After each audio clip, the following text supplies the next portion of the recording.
Welcome to Creativity Talkin. How's everyone doing? Welcome to another episode. I'm your engineer, Biff Strange. Today, on Saturday Nights Live with the Vag, we have Steve Schwab hanging out with us tonight. And we're going to be talking with Mr. Caleb Cash, upcoming actor and producer. Mr. V, take it away. Thank you, Biff. Hey, guys, how's it going? All right. Hey, I'm your host, V, and we have our buddy Jason and the professor, Steve Schwab, who's here, and we are here to talk to Mr. Caleb Cash. How you doing, man? I'm doing really well. Thank you for having me. Absolutely. Hey, Steve, we're going to have you lead this interview today. oh, well, thanks for prepping me. Sure. You're so kind. Right, Let me get my notes out. right. But no, I mean, you know Caleb personally. I so- know I'm like the back of my hand. Right. So, you don't need any prep for that. Yeah, But we're all going to be interjecting, but, since this is Caleb's first podcast, you got to bust his podcast cherry and make sure everything is copacetic. And on the 9th, Mr. Cash did turn 21, so we would like to raise a glass. 2-1. And feels great. I forgot to Cheers. grab my beverage. I I'll thought get that it was in a minute. canola oil for a second. Yeah, I got to go get my beverage. Sorry, Caleb, but I'll toast you in a little bit. Yeah, when he gets the other Sounds one. great. We'll toast you throughout the whole show. Don't worry about it. Yeah, Oh, well, man. that too. But So shall I start with the questions? The Yes. interrogation? Absolutely. Oh, all right. So, Caleb, tell us a little bit about your acting history and where you started and where you're at now. How's Right. that? So, okay. Take your So, time. No rush. It's been a journey, I'll tell you, because I started out literally. I would get my friends. I'd force them to like take videos of me with the iPhone, doing random scenes that I made up. I was like 14 or something, but I just started doing that. Never really thought, oh, I can be an actor one day, but I did that, and time went on and started to do short films nonstop. I had like no money to make these short films, so they were pretty rough, especially the sound. The sound was the worst part, probably. But then I just kept doing short films for years and years and years, and a few times I got paid for them. And I was like, oh wow, I just made $100. You know what I mean? Like, and then in 2020, I did a military movie, and I basically had a heat stroke on that set. It was pretty crazy, but it was probably the best experience I could have had because it was an hour and 55 minutes, and it was shot in 3 weeks. So it was really like, it was like 15 to 18-hour days every day. Oh, yeah. Sundays I was just prepping for the next week, scenes and stuff. And at that time I didn't really know how to like handle stamina. I didn't really know how to handle the whole like you need to have stamina to shoot a film. You need to, and you need to learn to relax as well. You need 'Cause when I patience. shot that, yeah, because when I shot that, I didn't know really how to maintain my stamina. I was always in go, and I never really relaxed. So that was my main issue in that. But Yeah. it taught me a big lesson after my health incident because I had a heat stroke. And Which is common on film sets. yeah, especially when you're shooting in like Alexandria, Virginia in the summertime, and it's like 120, not 120 degrees. It felt like it. It was like 105 degrees, 100 degrees, humidity, and you're just in this thick military gear. It's like, that's just not fun. Yeah. It's not. So you get paid the big bucks. Yeah. Okay, your Yeah. motivation is you're sweating your balls off and you have 100 pounds of gear on you and you're really tired. Right. No kidding. Right. Yeah. Yeah. And So are you it's kinda weird. you're staying much better hydrated now on the sets? I'm assuming. Always hydrated. There you go, buddy. Yeah. Always hydrated. Yeah, no. When I shot the pilot, I just did, which is probably the best experience of my life. I mean, like, how do I explain it? Honestly, cheers to that. So, Well, how did the whole idea for the pilot come about? How did this whole journey with this project happen? I was always I was there since the beginning, and I was always in the loop of like what was happening with it. So Started you knew out, the writers, the yeah, I knew everybody, and I just started out kind of. They didn't know who was going to play the lead, and they had casted some other characters and stuff, and it just got down to like, okay, like, Caleb, do you think you can play this role? And I was like, yeah, like, I think that this is my dream role, you know?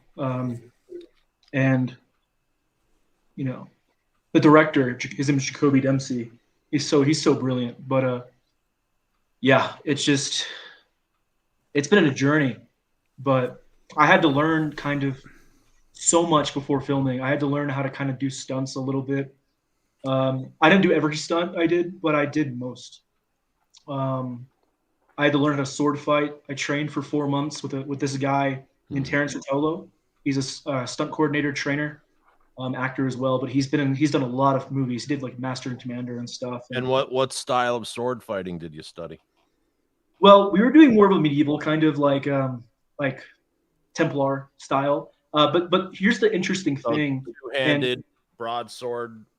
Yeah, yeah. But for me, my character's dual wield. He has one sword and one dagger. So okay, it was a little bit more complicated. Yeah. But overall, you know, because with that you're doing a lot more hand acrobatic movement because yeah, that's and, way different than fighting with a 25-pound broadsword. like you know that you got the basic cuts, 1, 2. Yeah, that's right. Yeah, I've seen some of the some early clips. That's exactly it, Vince. Yeah, fighting. I mean, is a a lot of people don't realize that actors just don't show up and they know how to sword fight. I mean, you have to go to school. Like cowboy school. They have cowboy school. They have army school. They have all types of. You have to train because you can get hurt and other people can get hurt too. Yeah. And you want it to look cool. And if Yeah. you don't know what you're doing, well, it's cheaper to have a sword trainer with the actors on for a week or 2 weeks or whatever, or a month, 2 months, whatever it is, than having to constantly retake those fight sequences. Right. Because time's money. Yeah, and not to give too much information about characters, like not allowed to talk about any of that.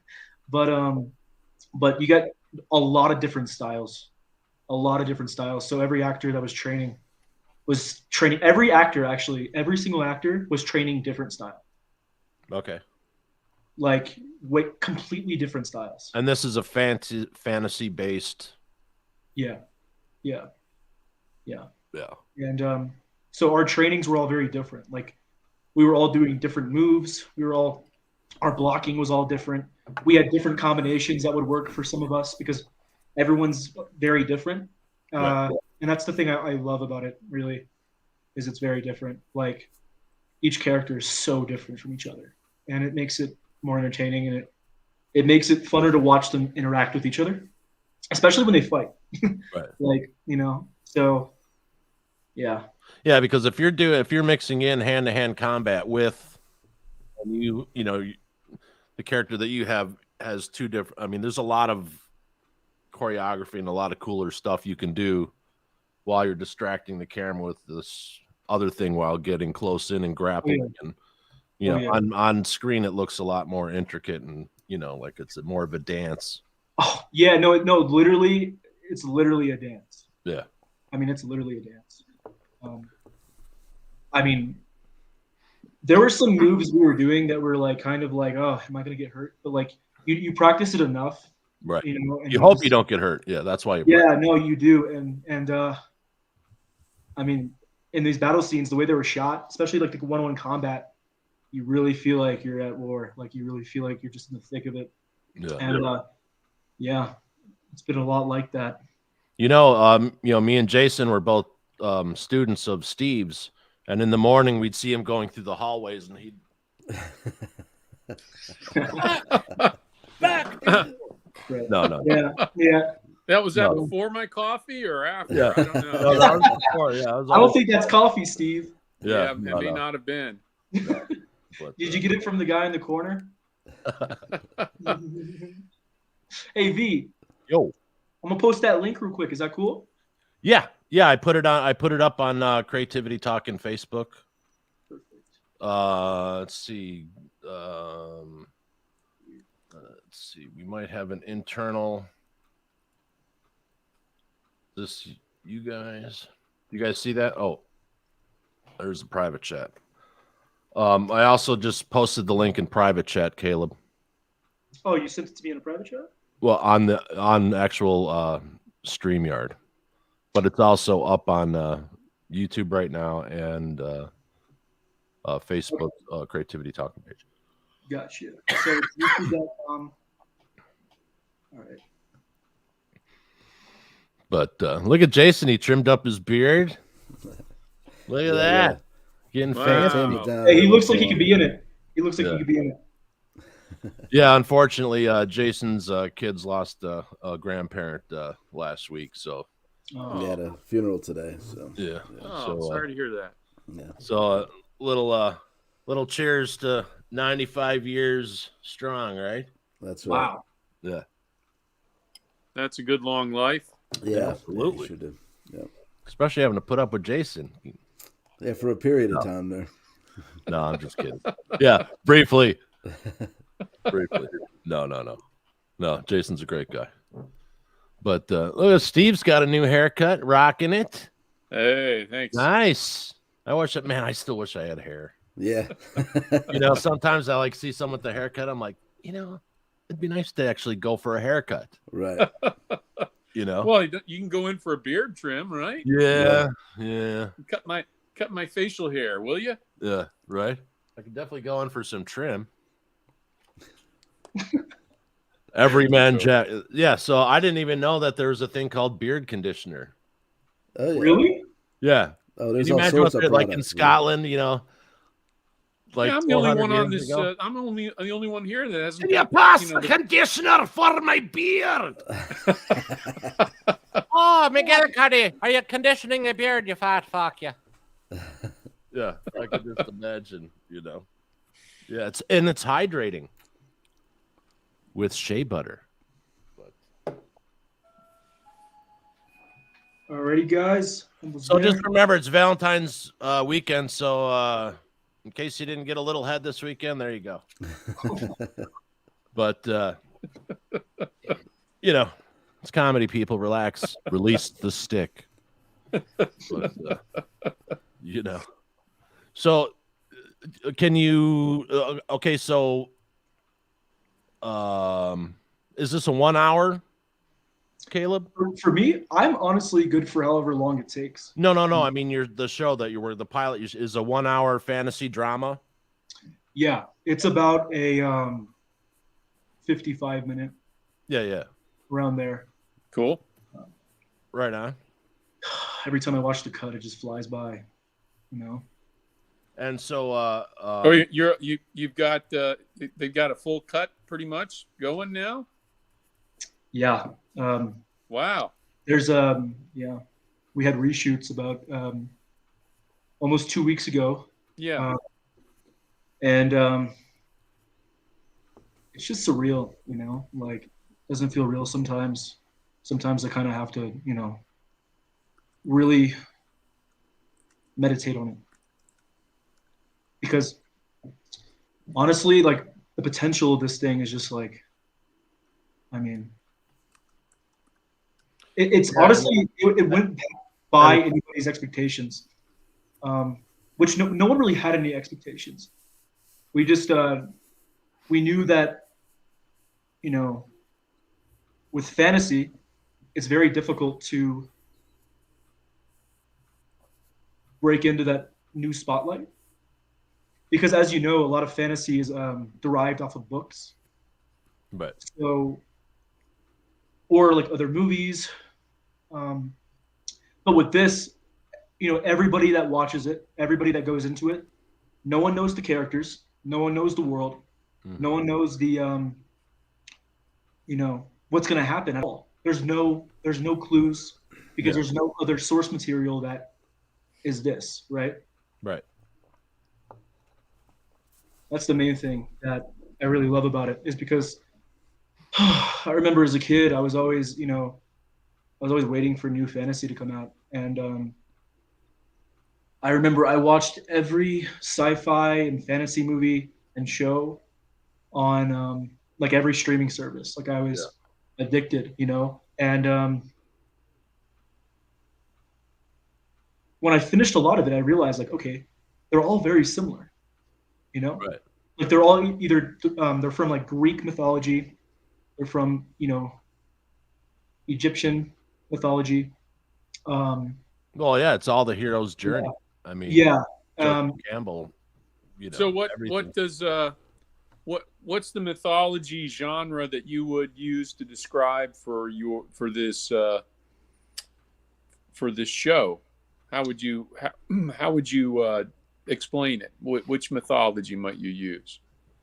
So honestly, it's everything combined. Mm-hmm. I mean, there's not really any specific genre of like. So it borrows from each mythology. There's Literally, there is, inspiration. That's the great thing about fiction.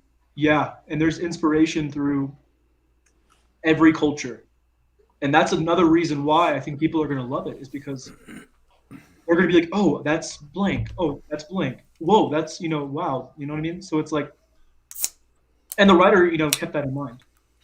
So I'm really excited to see how that plays out. Hey, let me ask you something, Caleb. So what was the show that you were watching when you were like, I have to do that, and I don't care what anyone tells me, that's what I'm doing, and I need to be an actor? It was an actor. Which actor? Probably Marlon Brando. Oh, nice. Well, that's a good one to emulate. I just remember watching like his older stuff, and I was like, it's always good. You gotta just take it as it comes, just relax, be on the moment.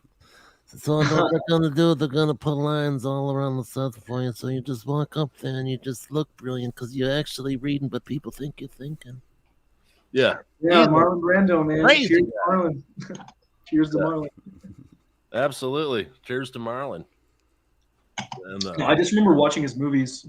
I don't know how I found his movies. I didn't even watch The Godfather first. Like, I remember I found I watched Apocalypse Now, and I remember like the whole movie. That was bizarre. I was like, damn, Martin Sheen, you're going through hell in this movie. And then I get to Marlon, and it's just, there was something so captivating about how he knows how to manipulate the audience, and he manipulated the hell out of me, and I was like, wow, like there's something so powerful about that, Yeah. And I just started watching all his movies, and then I was like, like movies really make me feel different. Like, and that's when I was like 14, 15, when I first started like not serious, but like trying to get serious, but like not You're sure. interested. Yeah. So what are some of your favorite films? Oh.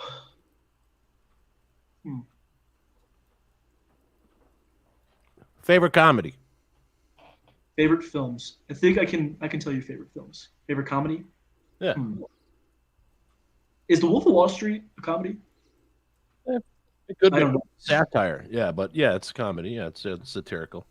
Yeah, I would say that's up there. Movies in general, I mean, Lord of the Rings was my first love. Like when I was like 10 years old, I remember finding the cover and I was like, oh my God, we're going on this adventure. It looks like I want to be a part of it. And I watched all three of them in one night. Got in trouble for it though. My parents were like, you watch too much TV, you're going to grow up and you're going to be a bum. Yeah, they were like, you're going to grow up and be a bum. And I was like, hey, what was it? Was it you were up most of the night watching? Is that what it was? Yeah. Okay. You know, it's a great response when someone says something about you know, the Lord of the Rings. Well, not too bad, seeing as it's the next to the Bible, it's the book that's most largest in print is Lord of the Rings. Really? Yeah. And the Hobbits are, yeah. Hey, you Well, know, yeah, it's been around for, you know. Yeah, what's up? Caleb, so you were up late watching Lord of the Rings? So you watched 1, 2, 3, all one after the other one night? Yeah, I mean, I just used to, watch them nonstop, and Oh, really? yeah, I watched them like back to back like 10 times. I was like, Oh, I wow. remember I used to like play the music in my Yeah. like little Kindle Fire when I was like 10, Okay. and I would like be in my bed like humming the music and stuff. I was like, wow, What were you watching the movies on typically? The big screen TV in the living room, or what? I watched them probably on every device in every place in my house. Yeah. I was But when you were addicted. when you were up late in the story you're telling us where you got into trouble, what were you watching it on? Do you remember? Computer, iPad, phone, in your bedroom, on a TV, in the living room? It was on the big TV. We had like a giant flat screen in the basement, and I used to go down there. I would sneak down there, so I'd tiptoe. And my dad sleeps like so heavy, so like I didn't really have to tiptoe Yeah. when he was just home. But my mom literally, like, you could literally like be like in the opposite direction of the house, opposite side of the house, and you could just like do this, and she'll wake up. Like, so she would always catch me, but she would like wait though. Like, she would wait for me to like go downstairs because I think she was trying to catch me doing something bad. Yeah. Really? So she'd come downstairs like, "What are you doing?" And then she'd stop and be like, "Oh." Okay, well, let me this will, now I'm going to date myself. Okay, no comments from you other oldsters, but I'm older than you guys. Here's what I used to do, Caleb. Yeah. I used to watch on a black and white TV set in my bedroom as a kid. I would late at night I would sneak and watch a TV show reruns called The Wild Wild West. Okay, and I would, there we go. Yeah. So I don't know if you've ever seen it, but I would have the volume down real low, and then on the old black and white TV set, you had the contrast control, so you could turn it all the way down, and the screen would go dark. Yeah. So if I thought I heard him coming, the mother approaching, open the door, no light, close the door, contrast control back up, and I would watch the rest of the Wild Wild West. Nice. Yeah. Yeah. But you've probably never seen a black and white TV, have you? No. Yeah. See, there you go. No, I haven't. Interesting. Yeah, I had one in my room as well, Steve. It was the whole whopping 13-inch. Yep. Yeah. Yep. Nice. This was like an old set. I think we bought it at like a secondhand store. It was probably a hand-me-down from the nursing home around the corner. Right. I don't know. Yeah. Big old thing. Yeah, I had a log fire and finger puppets. Yeah, no. Honestly, when I was young, when you were young, hold on. When? How many years back ago in the old days? Last week before you turned 21. Sorry, Back before Caleb, I could drink legally. Oh my god! Cheers. When Happy you were birthday. young. When I was really young. How about that? When I was really young. All right. Wow. When I was really young, there were dinosaurs roaming the neighborhood. How's that? Oh my god! Well, honestly, like when I was really young, I was so addicted to the movies that like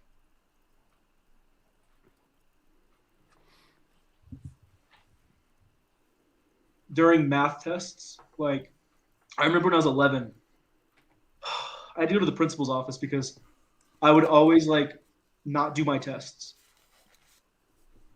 Like because I'd be like writing, like I would try to write little scripts, Yeah.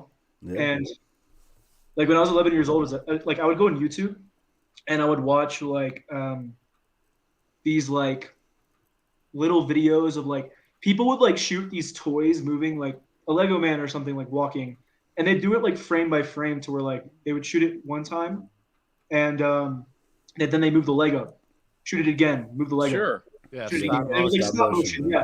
Stop motion was like what I first was like, oh my gosh, I want to do that. So I like made a little shark, and I would go in my bathtub and I'd put like a little toy island or something that floated, you know, like little Lego men, and I would make like a Jaws kind of like stop motion. That's cool. Yeah. And let me tell y'all something, it was terrible, but I tried. Doesn't matter. I tried. No, Still yeah, cool. yeah, and that's honestly my introduction to like filmmaking. Yeah, well, you were playing with the film language, no different than someone that you know, a kid that sits at home drawing images and making comics or even sentences. Yeah, You the know, only you're way you're messing going to with the learn is by language. doing it. You can't read, Yeah. you know. Yeah, I yeah, don't, you know, people can blah, blah, but, you know, I would tell people, like, hey, should I go to film school? I'm like, depends. I'm like, what do you mean? I'm like, well, if you know what you're doing, no. If you don't know anyone in the business and you don't have money to rent the equipment yourself, then go to film school. yeah. You know, because basically you're going there for the connections. You know what I mean? Right. Well, that's Yeah. true of college. Much of college that you know, unless you want to be an engineer, Right. you know, or go to med school. But I've seen many studies that the networking at college is the big boost, the payback, so to speak. You know, for many careers. So that's you're right on the money.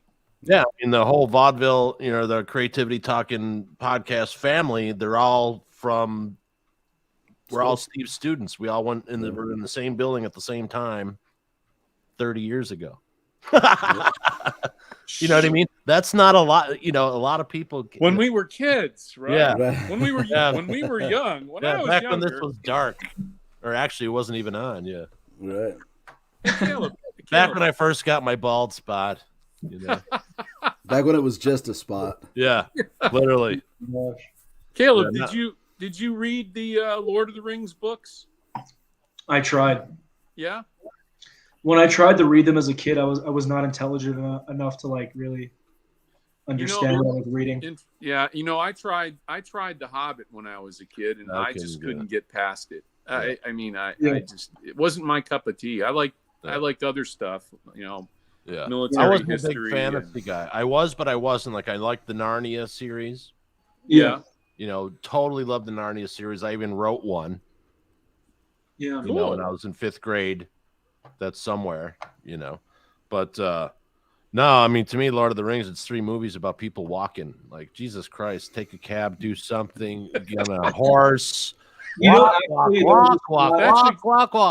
There was a shot in exactly Lord of the Rings of Frodo Like, and Sam walking, right. and in the background you just see like a Warner Brothers truck. It was like an accident, but they removed it off of the like, I guess the like I don't know. It was in the theaters when people saw that. Really? But when they released it on DVD, they like fixed that. Yeah. Yeah, no, there was a shot of Sam and Frodo walking, and you just see like Warner Brothers like one of the trucks, you know, with the back that opens up. Yeah. And it's kind of like a cradle in the back, kind of, you know. Yeah. Yeah, grip grip truck, and it was just like, here's how I describe. You know, I love the Lord of the Rings. The Hobbit series was okay, but it seemed like one movie stretched into 3, and I describe it like this: it's like people running up and down stairs. It was like I don't know, an Escher painting in motion. I just can imagine. Okay, so how much you guys you know, so what do you guys need for this film now? $350 million. So what's it about? It's about people walking. They walk and walk and walk. Yes. sounds like an actual conversation. Yeah, The Hobbit was a lot of walking. Yeah. Yeah, You know. with excitement, you know. Yeah. It But was, you know, it's like I was like bowling for dollars. You know. Hey guys, shooting, walking. Run, you fool! Run! I mean, think about it. Shooting, walking is not expensive, probably. Right? No, you still got to get to wherever they're shooting, and normally they're in BFE, so that's a lot. You know, then you got the helicopter and the pilots and the safety guys and the, you know, all that stuff. Yeah. But just walking, you know, walking. Yeah. But Steve, you were an actor in college. I was. You did theater and stuff like that. I did a lot of theater. Yeah. You did a lot of like Actually stage combat. What's that? You did a lot of stage combat. No, I would have liked to, but no, I did a lot of stage dancing and musicals, but no combat. Yeah. That would have been fun. I did dinner theater when I was at Art Institute. Really? Yeah. Yep. Cool. What was it going on? It was Tony and Tina's wedding. Okay. Okay. Where'd you do that? Vinette Carroll or something like that? Or? It's like a plantation dinner theater or something. I actually got through Art Institute Oh. because I was like video. Yeah, I'd do it. I'd whore myself out for every video fucking thing. Right. So like part of the deal was bring a camera and you can have this part, and it's all improv. And I'm like, you're gonna pay me to bring shit in there, and then I get to fuck with everybody. Because that was my, you know, I was the food taster and I was banging. My character was I was the food taster and I was the right hand man of the mob boss and I was banging his wife. So that was my backstory that they gave me. I didn't pick that out. They gave that to me. Right. And so that was my thing. So yeah, I did that for like 6 months. Wow. Yeah. It was That must have been fun. Yeah. And to not break out of character. And that's where Vito came from. Oh. Really? Yeah. You know, so Cool. for people, you know, who know my cousin Vito Bupkis, you know, but yeah, very interesting. So did you get into cartoons a lot? No, honestly, no. I It's like never too SpongeBob. late. SpongeBob was a classic, of course, but Hey SpongeBob. Yeah, I was left alone a lot as a child. Yeah, I think I can do. I'm like right at 200 voices or something like that. You know. Really? Yeah, my brother could do like 150, but I had more of them. Yeah, it's fun. Voices You know, are hard, man. Voices are difficult. Like, I could never. Like the voice acting, like the SpongeBob actors did and stuff, like their chords got to be like not okay. not necessarily. It depends. I mean, like, okay, so just for me doing the podcast, because I drink alcohol on Saturdays when we do this, I'll have a coffee, whatever I'm drinking, and then a Gatorade. Gatorade to hydrate me. If I do something harsh with my voice, I take something warm. You know, it's weird. So you do have to kind of watch what you're doing, you know, but, you know, like if you're going in and you're doing, oh, hey, secret, you know, or versus, oh, I hate that rabbit. You know, that's a way different thing on your voice than, you know, playing somebody who's just kind of, you know, easing along and wants to cut people into nice, tiny, tasty morsels. You know, totally different. Did you teach him that? No, Peter Lorre taught me that. Oh man, You got my dog barking on the brother's voice. What's the character again? I can't. Which one? Not Yosemite Sam, is it? Yeah, it's Yosemite Yes, Sam. yeah. You got my dog start barking when you did that one. You didn't hear it, the dog? Yeah, I got an A+ on my psychology final because we had to do it on a fictional character, and I picked Yosemite Sam. Cool. And he had like 7 different mental health issues because of Bugs Bunny. Like personality disorder, all the, you know. He was totally freaked out by this rabbit, Right. But, but yeah, voices are interesting. And, like one of my friends, Ellen Dubin, she does, she's Captain Phantasma in Lego Star Wars. She's also basically in the top 3 video games in the past 10 years. And she's always doing, different type of voice work. And what's cool about being a voice actor is you get hired. Okay, like I do voice stuff, so I can go in and do my thing. Oh, coming this fall on Fox, what we have, da da da da da, and you do your TV thing. But if you can do coming this fall on Fox, oh look, Captain, I don't know what to do. What do you mean you don't know what to do? And you do. Now I just tripled my pay. Because I can do all the voices. So are they going to call one person and then one person for the other thing? Or are they going to call someone who can do 5 voices? And you know what I mean? Yeah, no, yeah, definitely. That's why a lot of video games. It's a different skill set than physical acting, but I think you should look into it too. It's a different tools. Definitely, I'm very curious about. Because if you ever play a blind person, that would come into hand.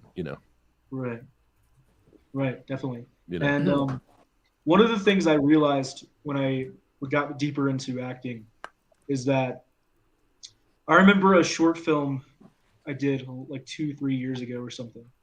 I like had this big scene where I just like scream at like I was like at a party and I just scream at this guy who's like next to my girlfriend, like in the short film, because he was like hitting on her or whatever.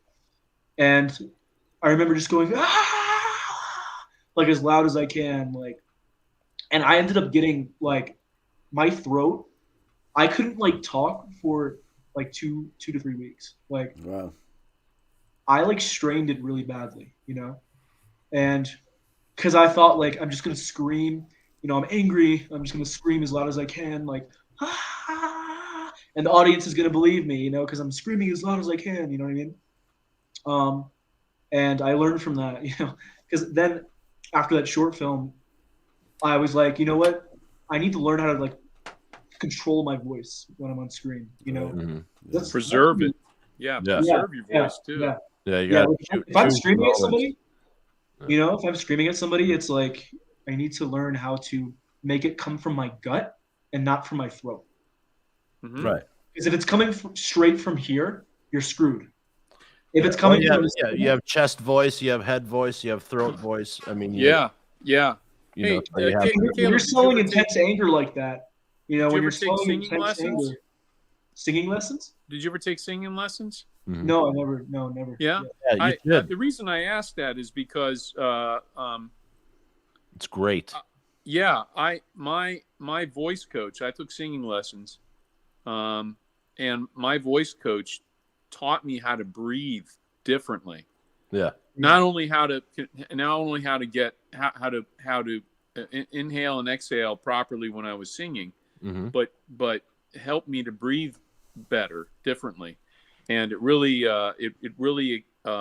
took me to a whole new level, not just with singing, but being able to project my voice. This is when I was in the Navy, but when I did a lot of theater, I could get more power when I was on stage, but it also helped me preserve my voice and not strain it as much. Yeah, and it can work in the opposite way for the quieter moments. Yeah. You can make the quieter moments, have more clarity. Do you know how many people cannot do this? I mean, that's stupid. Right. But a lot, you know what I mean? Whatever that is. And I didn't even do it right. But I would say take vocal lessons because you learn a lot. Yeah, no, definitely. And I had a coach for a while who helped me with my with kind of just the voice in general, the whole like you have to maintain with different characters, you have to like maintain how do I explain it? every time I try to explain acting stuff, I get in this foggy place. It's so complicated. I will say this though, because I was thinking about this earlier. I feel like the small things an actor does impacts the audience the most. Yeah. But it's non-conscious. Like I could be in this room right now and it's like I'm looking around, I'm like, you guys are like, what the fuck are you doing? Right? Like, but then you see me like kind of like if I wanted to be smaller, like let's say, somebody is in the house. I know somebody's in the house, but I'm not 100% sure. And I'm kind of freaked out because I live in the middle of nowhere, right? Well, you could do the whole like, who the fuck is in my house? You know what I mean? Like, but for some reason, when I watch movies in certain situations, I see actors, and look, all power to all actors, man, because acting is a personal experience, right? Mm-hmm. But sometimes I see actors and they play it so big that it almost feels like it's a comedy. But if I was really believing, like I live in the middle of nowhere and like someone could be in my house, it's just like the terror should be caught from the lens, and you shouldn't have to do too much. Well, a lot of people don't understand. There's a difference between acting for the camera and acting on stage. Oh yeah. So you get a lot of people who are great actors on stage, and then they'll come in front of a camera. Absolutely, yeah. And like everyone's, Tiny little box. right. So so everyone's like, so what are we gonna do? I don't know. What do you think? Where should we go with this? Well, I say we should go down to 42nd Street and call up the gang. Totally, totally, Yeah, play in see? the room, and then everyone's like, "What? Who are you talking to?" Like, dude, we're right here, but Yeah. The thing, I never did theater. yeah, It's probably a good thing, only because you didn't have to break that habit. yeah. You're, Right. this is, here we let me try to get it in here. Tiny little space, so just a little flicker of the eyebrow means a whole lot. When even Right. I'm in a medium close up here, but Right. the tiniest little twitch of your face, it sends a massive message to the people viewing. And then if you're on the big screen, Right. which you are, come to think of it, Caleb, because now everybody's got big screens in their living room. Right.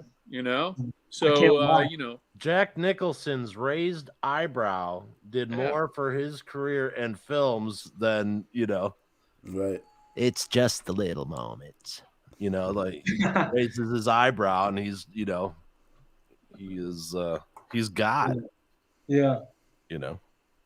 But a lot of the best actors, are a little they've got some mental health issues, and that's part of what makes them a great actor. Yeah. Because you have to suspend and try to be someone else, and who understands that more than anyone who's tried to get out of their own skin their whole life is an actor. Right. Not all actors. I'm sure there's the freak that's perfectly fine, but people act for a reason, and it's a good reason. It's therapeutic. It's you can tell stories and you can reach people, and that you might not be able to in real life because maybe people can't communicate human to human, but they can tell a story through the emotion of the words that they're taking off the page. Hey, I got a question for you, Caleb. Yeah.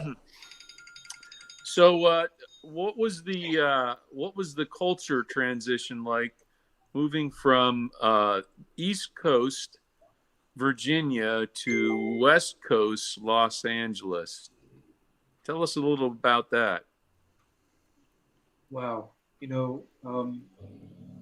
Virginia Beach in particular is very California-y, actually. And I'd say the only difference is that it's much smaller, and you got, the people are a little bit different, but overall, there's a similarity with people. When I moved to LA, it's just so big, you know, and you could almost feel kind of lost in how big it is, especially when you come from a smaller environment. And I had to spend a lot of time trying to figure out, like, I knew I was in LA because I wanted to act. I knew I was there because I had a calling, right? But I almost like, for a long period of time, for about a year, I couldn't feel like it was home, you know? Because there were so many people. It was so, you know, just so big. And I just felt lost.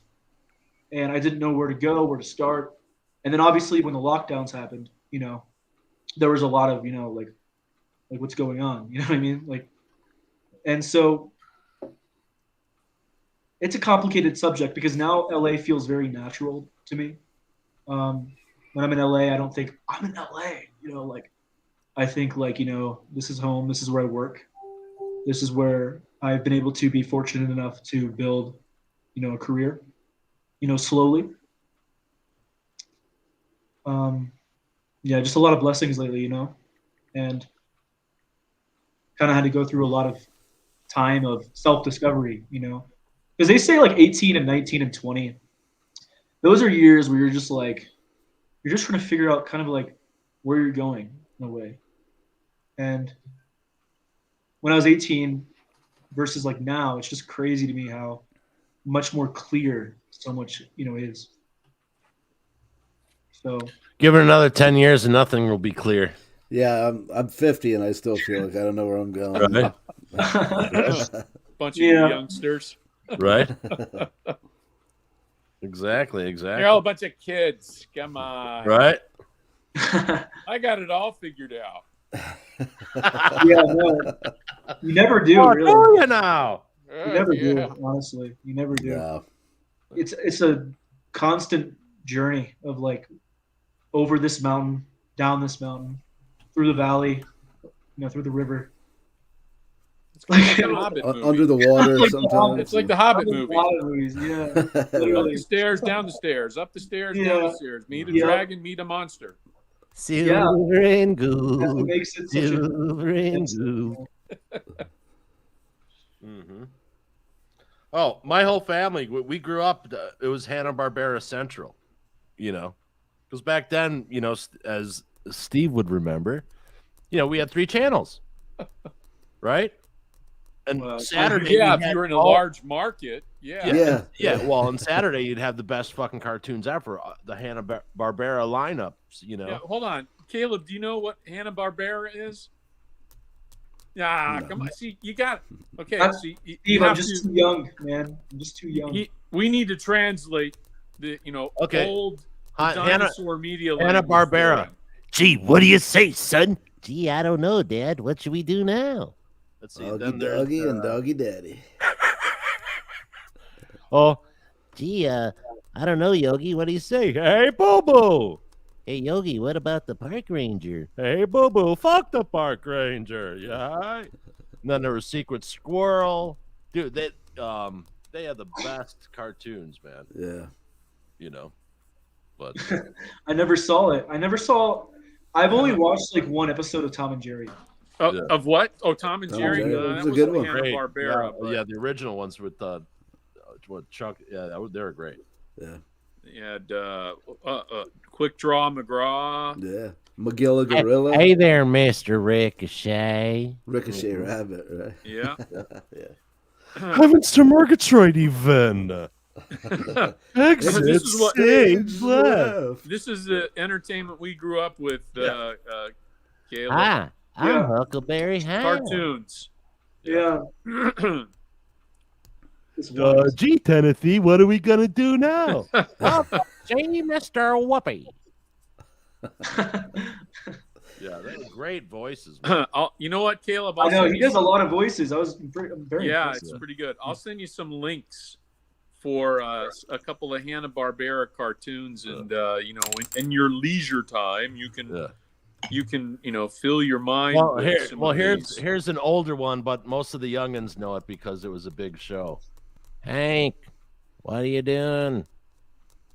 Oh, hey, Bobby, get off the roof, boy. But Dad, I like being up here. I like the way the wind goes through my testicles. Bobby, get down here, boy. Hank. Yeah. King of the Hill. That it's funny you say that. The way the thing you did with the last voice. Mm-hmm. One of my best friends, he's on. So right now I'm in Colorado, and Right on. I'm in Breckenridge, and me and him on the way up here, we're like making up these characters for no reason. Like we were just like trying to entertain ourselves, and there's one voices we did where like we have these super thick like Western accents, like very thick like country, like cowboy, kind of thing, and they're like 80 years old, right? And they're both talking to each other, but about different stuff and at the same time. And it's just the funniest thing.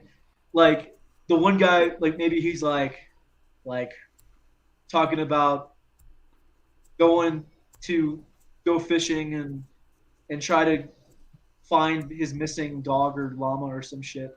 And Well, the best actors, they all have, they're all great at improvisational skills. yeah. And I have fun with that. I have a lot of fun with that. I like to also pretend like with my other friend, we'll do these like random like improv sessions just for fun, like just for fun, like of us like we're like these super like wealthy like CEO guys, and they're just like the most like asshole people you've ever met. Yeah. And they're just so proper and like handkerchief and like just we would do stuff in the moment and the first person to laugh like loses, you know what I mean? But a lot of the things that would make each other laugh was like the nonverbal communication. Like I'm just laughing thinking about it. It's so funny. But that's a lot of fun. Yeah, one of the things I used to do when I was bored, because I do voices. I'm like, okay, yeah, and I'm not a big bar guy, so if I went to a bar, I was fucking bored. I'm just not that guy. So I'm like, okay. So I cruise up to this bar over here. For 3 hours, I'm talking to this couple. And the whole fucking time they thought I was from fucking Ireland. I fell straight off the fucking boat, for Christ's sake. The whole time we're going back and forth, back and forth, back and forth, back and forth. And after 3 hours, and everyone at the bar knew that I wasn't from Ireland. You know what I mean? But they were like newly married, and they were like captivated because I was telling them all types of bullshit. Oh, this one day I would tell you about the time when my grandma McGillicuddy fell off the lake. Did I fucking stutter? And then they'd be like engrossed, and I'd make up this full bullshit fucking, story, pulling it right out of and they're like, oh my God. And they're like buying me drinks all night, and I'm, telling this whole, and meanwhile, I have friends who are there, and they're fucking dying laughing because they're sitting across the bar knowing what I'm doing. Right. And they're being entertained, and these people are buying me drinks, and like after 3 hours, like, oh my God, so where are you from again? I said, oh, what do you know, lassie? Actually, I'm from Downers Grove, right down the street. And they're like, fucking kidding me. I'm like, where'd you going, huh? And they're like, oh my God. And then they freaked out. She was freaking out for like 10 minutes. I can't believe. Yeah. It's fun. Yeah. So we grew up during a time where you could prank call someone and they wouldn't know who you're calling from. Oh, yeah. That was... I never did that. Yeah. I didn't do that. No. Do you have Prince Albert in a can? Yeah. Your refrigerator's running. Can you do a Russian accent? Oh, that's right, boss. What kind of... So I go into the store the other day and I said, hey, boss, what you doing? She goes, I don't know. And I said, of course you don't know because you're a woman. But yeah. No, that's the character's view, not mine. Relax. Damn. Yeah, we have a lot of Russian immigrant in the area. They come in town. They make painters who make 35 an hour now make 12. Yeah. Is there anything you like struggle with, like any voice that you like or accent that you just find very difficult? Some I can't do. Okay, so like so I can mimic people. So like singing, I can sound like other people. But I can't sound like AC/DC. I can't do that with my throat. Yeah. I can't do that. I'm not even that's like one that and like Daffy Duck. I can't do Daffy Can Duck. you do Jim Morrison? Let's see. Let's see. What was his poetry name, Steve? What was the? And then we walked into the ballroom. Actually, I used to be in his old studio. My office was Jim Morrison's old studio.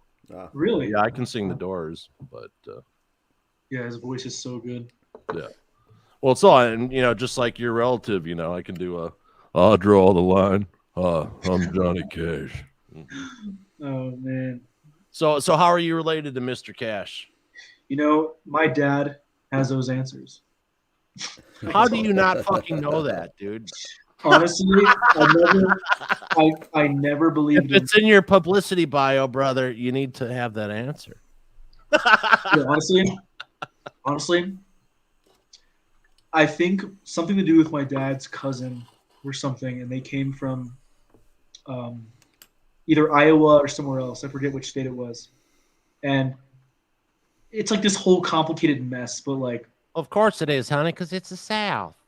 God, I get that question so like, I've probably been asked, are you related to Johnny Cash more than like anything else in my life? Like, Right, so you got to have that answer right there. Snap. I know. Every time I was like, there were some times when I was younger and I was like, yeah, he's my grandpa. Okay, so do you know how much do you know about Johnny Cash? I love a good amount of his songs. I mean, I probably know like 7 or 8 of them. And This is where he recorded back in the day. In Memphis. Sun Records, yep. Oh, cool. And after I worked on Johnny Cash American, I got Blackie. And hold on. Elvis has left the room. And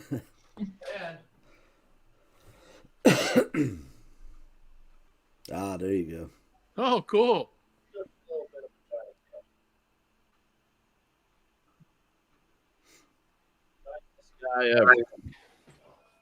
Very cool guy. But yeah, he's great, honestly. Yeah. I mean, I haven't gotten into his music as much as like the Doors, maybe, or like I like Elton John a lot. Okay, I got a Doors story for you, and I have okay. So I was working on Johnny Cash American, so I'm lighting them. So it's Rick Rubin, Johnny Cash, June's there, camera operator, audio guy, producer. So I'm assistant camera. It's black and white film, and so we're at the Viper Room, and it's the first show after River Phoenix had overdosed and died outside of the Viper Room. Right. Viper Room owned by Johnny Depp at the time. I don't know if it still is or not. But so Johnny Depp had a common friend with me who was the jobs person from Art Institute of Fort Lauderdale before Lewin. Janet Elder. Yeah, Janet Elder. And so we had a common friend. And so it's kind of a cool gig. And I had worked like 42 days straight. And this person I always used to do favors for calls me. He's like, hey, what are you doing tomorrow? I'm like, dude, I just worked 42 days straight, man. I'm like, I'm fucking. He's like, it's Johnny Cash. I'm like, you don't have to pay me what time you want me there, He's like, da-da-da. So I go down there, and we're doing it, and everyone's like, don't talk to Johnny. Don't talk to Johnny. I'm dressed in all black, honoring him. I'm like, well, fuck you. I'm like, don't talk to Johnny. I'm going to talk to Johnny. Yeah. You know what I mean? Hell yeah. So basically, I'm lighting him. So I lit him for the album cover and stuff. And, it's just him on stage. And it's the first time he's playing these songs in like 28 years without a band. Johnny always played with the band. He never played just him and a guitar before that for a long time. And a lot of these things he didn't perform since the Sun Sessions from Sun Studios, where he jammed with Elvis and Jerry Lee Lewis and who was the other guy? Carl Perkins. Yeah. Carl Perkins, yeah. Yeah. So so I'm talking to John. I'm like, hey, Johnny's you getting any kicks off the stand? I didn't want him to be blinded while he's saying. He's like, no, I'm fine. So then we're talking and stuff, and small talk. And so we're having a production meeting before the show, and it's like an hour before showtime. Or hour before people start to get let in. Right. And so we're all standing there. So it's me, Rick Rubin, producer, camera guy, audio guy. We're all standing there, and Johnny walks in between everybody right up to me. He goes, hey, Vince, I'm feeling a little nervous. You mind having a beer with me? I'm like, fuck yeah. And everyone's like, go. I'm like, yeah, no shit, go. I'm like, you can fire me now if I can have a beer with Johnny. So me and Johnny walk up to the bar, and Johnny Depp walks in at the same time. So, yeah, I got to have like 3 beers in between Johnny Cash and Johnny Depp. Right on. That was pretty cool. And that was one of the last jobs before I got hurt and basically ended my special effects film career at the time. So, yeah. Yeah. Story. Yeah, Mm-hmm. Oh, and here's my Doors story. I just texted Janet, by the way, Janet Elder. Nice. I just texted her the link to the show. I don't know if she's still awake. I said, we're talking about you. So, so it was pretty interesting, and I'm like, hey. And so anyway, so the Doors story. So I'm recouping, or not recouping. I'm actually still injured, waiting for my surgery. And, I come from a music background and, went to school to be an audio engineer, television engineer. And I hear someone playing a Moog keyboard. And when you're a musician, dude, you know that only one person can play something a specific way when it's a noodly type of situation. Like, you can hear 100 people play Eddie Van Halen, but if Eddie Van Halen's playing, it's Eddie Van Halen playing. Yeah. A bunch of people can play the Doors, but they can't work it like Ray Manzarek. Right. It just doesn't work. So I hear this, and I'm like, what? So I get my cane, I hobble down, and it's like 2 blocks to the main street, and there's a grand opening for a car dealership. He just happens to be best friends with Krieger and Manzarek, and you could go get like 2 hot dogs and free chips and a soda, and the fucking Doors are playing in the fucking parking lot. Best day ever. Yeah, exactly. I'm like, what? I'm like, man, That's cool. Like, I wish I could have walked faster, because I Right. missed like 3 songs. But yeah, Ray Manzarek was singing, by the way. But Right. yeah, no, the Doors. Yeah, the Doors are great. Yeah, so when you walk out of my office at Ocean Boulevard in Santa Monica, it was the line, and this is the end when he looks at he's talking about the bus line, literally right outside the office. It's right there. It was cool because I was a big Morrison head, so having my office in Jim Morrison's old studio was pretty cool. That's cool. Yeah. When I was in Monaco, I swear I'm not making this up. I have a photo with him again. Like, I was in Monaco, and like I was at this really nice hotel, and me and my mom were just there eating lunch and stuff. But I went to the bathroom, and Elton John was just like walking in at the same time. He didn't like deadbolt the door, did he? Please.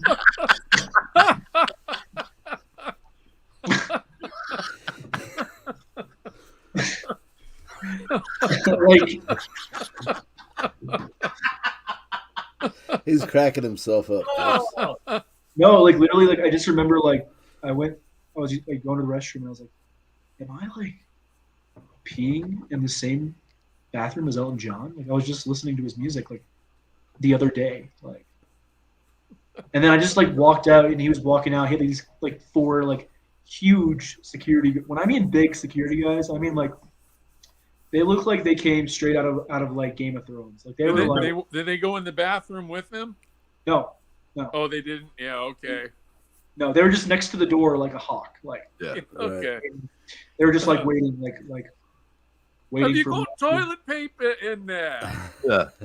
I'm good. No, but he was walking away, and there was like a bunch of people, and like Hey, Elton, what are you doing? I'm taking a shit. Yeah, like I remember I walked out, and he was walking away, with his bodyguards, and there was all these people. And in Monaco, it's like a very heavily like a lot of like people travel to Monaco all over the world, right?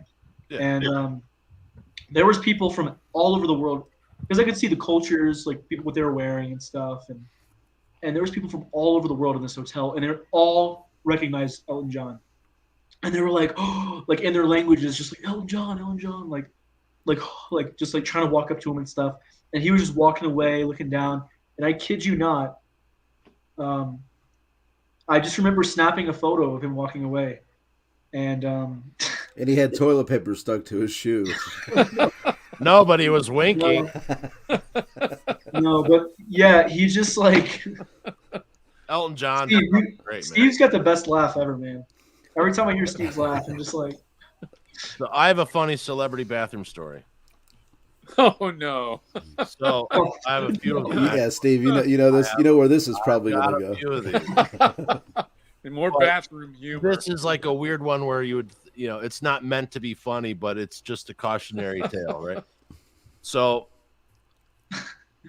I know a bunch of people on the Comic-Con tour, and so I was going with it, and this is when I was doing it, so a lot of people knew me. The people who ran it knew me, and I was talking with a lot of the talent, and like I was casting for an animated show, and I had someone from each major sci-fi franchise who wanted to be a voice in this parody of superheroes that we were going to do. And so I'm working it. We're working it. So the guy Joe is from New York, and he's like, "Hey, V, come here. Okay, got a problem. Val Kilmer's missing." I'm like, "What?" I'm like, he didn't look too well, He's like, "Okay, so there he is." So Val waves him over, and this is Val had started getting chemo treatment. No one knew, but if you looked at him, you could tell if you knew people going through. You could tell, but everyone said, "Oh, he's got the flu," and everyone bought the line because that's what publicity does. So I have to. My job now, even though I'm not getting paid for it, I have to escort Val Kilmer through the huge crowds and take him to the bathroom because he's got to pee out of his ass.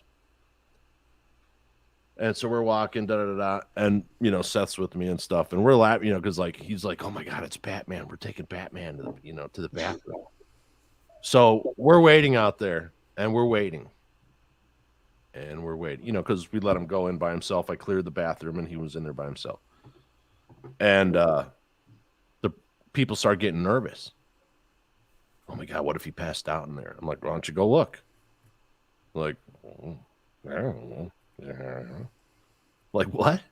So we keep on waiting, and they're like, no one would go, and they're like, "You got to go in there." I'm like, "What do you mean I got to go in there? You're paying him $50,000 for being here today. Why don't you fucking go in there and see if he's okay?" So I literally had to go. I'm like, I walk in, and he just the paint was bubbling on the walls. Right. Well, medications do certain things to you. Yeah, no doubt. And I'm like, "Val, dude, I'm sorry. I got to check on you, see if you're okay, brother." He's like, "Yeah, I'm fine." I'm like, "Sorry, don't mean." He's like, "Oh, I get it, But yeah, it's very interesting, The fact that you have to have all these weird security means and just to go to the bathroom. Right. You know what I mean? And a lot of people who aren't in entertainment, who aren't performers or whatever, would most people go and do that in the middle of chemo? No. Yeah. You know what I mean? Yeah, the show must go on. It's showbiz. Right. Yeah. That's the downside to some of that stuff. Mm-hmm. Yeah. For sure. Because I remember, like I got hired to do a pilot for Disc Golf TV, and I was the host. So at the same time, my wife at the time is 9 months pregnant, about to give birth. And of course, that's when I'm working on the show. Is that it couldn't have been the other 9 months before that. You know what I mean? Right. But then you're like, fuck, it's a great opportunity. This and da, da, da. But I was able to get back in time for the birth. But, people go, well, how can you? Well, if it's what you do, Yeah. it's not like there's it's not like getting a sales job. That's always there. If an opportunity comes along, you have no choice. Either are you going to be that? Can you commit to being that artist or not? Right. Right. And so being a writer and a creative person can be challenging as you move on through life, trying to find a partner who actually is okay with that, understands it, and gets it. Yeah. Right. A lot of people think, what the fuck are you doing? What do you mean you don't get paid until after it's sold? How many hours you got to spend? What? Well, yeah, that's the gig, Yep. But, people who aren't compelled to create, just will never understand something like that, Yeah. Much like Jason's dating pool of goats he has in his backyard. Oh, they always understand. Right? I know. He just, every once you can tell which one he's dating because it's got the, it's limping because of the hammer strikes to its knees. But It'll be the one wearing the rubber boots. yeah. Quick, go to the cliff. But okay, so how about another toast there, Caleb? You know what? You need to be a little bit more happier there, pal. Come on, you're a star in a TV show. You're a producer of a TV show. You're rocking it. You're 21. Life is Good-looking good. kid. You got a wine glass. You're in Colorado. You got the world by the ass right now. Hell yeah. Absolutely, man. Always, every day, I just try to grow and grow and grow. And I can say lately I've been pretty happy, with where I am. And That's good. but this is just the beginning, Absolutely. Right on. Yeah. We're in the prologue right now. Absolutely. I need a beverage. Yeah, go I get do one. too. Back. Go get one. Pardon me. Excuse me. Pardon us. Steve needs water. Oh, Jason. Whoa. Okay, so Caleb, for the past 3 weeks, Jason got a little bit wasted on the podcast, right? Really? Yeah.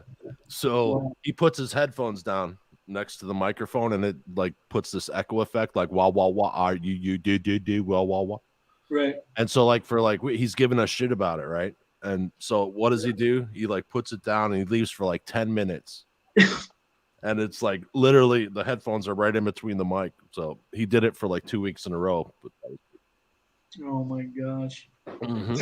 So for the series, when do you start production on episode 2? Because with pilot, as people don't know, if you do a pilot, you produce the pilot, and then you'll find out within an X amount of time. Yeah, I actually you're unable to speak about it. That's all right. I am under the papers. You know how it goes. Oh no, that's all right. Yeah, you know how much I wish I could just say so much. There's just so much I just want to say. But no, I get it. Yeah, it's so weird what's become of the way that people. Because what happens is people are sent out to promote, and then they don't know what to do because they can't promote what they're promoting. You know what I mean? Right. Okay, here we go. What do you got? Cheers. Cheers to Caleb. There you go. You're going to need another glass there, pal. I know. I have to call my butler. Yeah, tell your dad to get on it. Come on. Garçon! Give me some of that Cabernet Sauvignon. Sauvignon. Uh-oh. It's a pretzel. Call my butler. Here we go. Watch My butler. Hey, just watch how mad he's gonna get. Hold on, watch how mad he's gonna get. Oh, Wesley. Call my dad.